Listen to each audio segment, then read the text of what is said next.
Notre corps est le livre dans lequel est inscrite toute notre histoire. Et une des premières choses qu'on va apprendre dans cette école de psychothérapie, c'est à accueillir ce corps comme le réceptacle de l'histoire de la personne. Nous faisons cette expérience-là, que le corps physique stocke tout d'abord des tensions qui, en se libérant, libèrent aussi des informations du passé.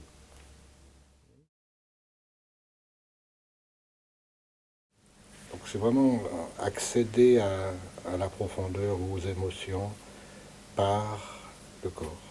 La biodynamique donne énormément d'importance au système végétatif, c'est-à-dire à nos tripes. Il y a bien sûr la parole, il y a l'émotion, il y a la connexion spirituelle, mais au final, si le végétatif n'a pas accepté le changement, on considère que le travail n'est pas terminé. On peut chercher dans les impulses du corps la vérité émotionnelle encore supprimée ou cachée. Le non-verbal, à ce niveau, ce langage non-verbal, comment le corps, dans l'inconscient, s'exprime des petites choses dans le corps, avec la respiration, avec des petits mouvements au niveau organique, comment l'inconscience parle dans le corps.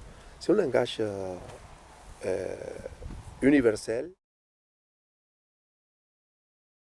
On n'est pas dans une tête qui va décider ce que le corps doit faire, mais dans un être qui va se révéler à travers psyché, intellect, émotion et corps. C'est d'avoir des outils dans les mains, dans les intentions, dans les méthodes de réveiller l'âme dans le corps. Dans son idée première, permettre de laisser émerger les courants vitaux de la personne, que la sensation du vivant, la sensation de pulsation dans le corps puisse être réveillée.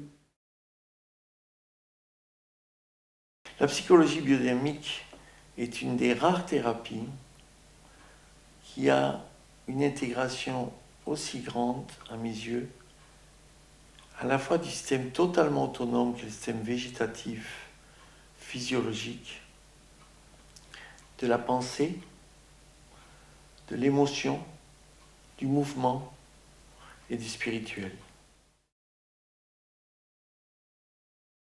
La psychologie biodynamique est une thérapie psychocorporelle élaborée au long de longues années d'expérience et de recherche par Gerda Boysen, sa fondatrice. Elle-même originaire de Norvège, elle était physiothérapeute et psychothérapeute.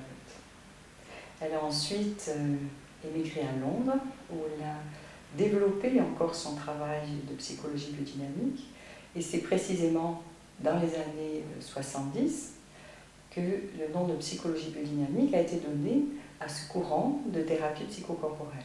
Bon, à partir de ce travail à Londres, la psychologie biodynamique a été connue et s'est répandue un peu dans le monde entier.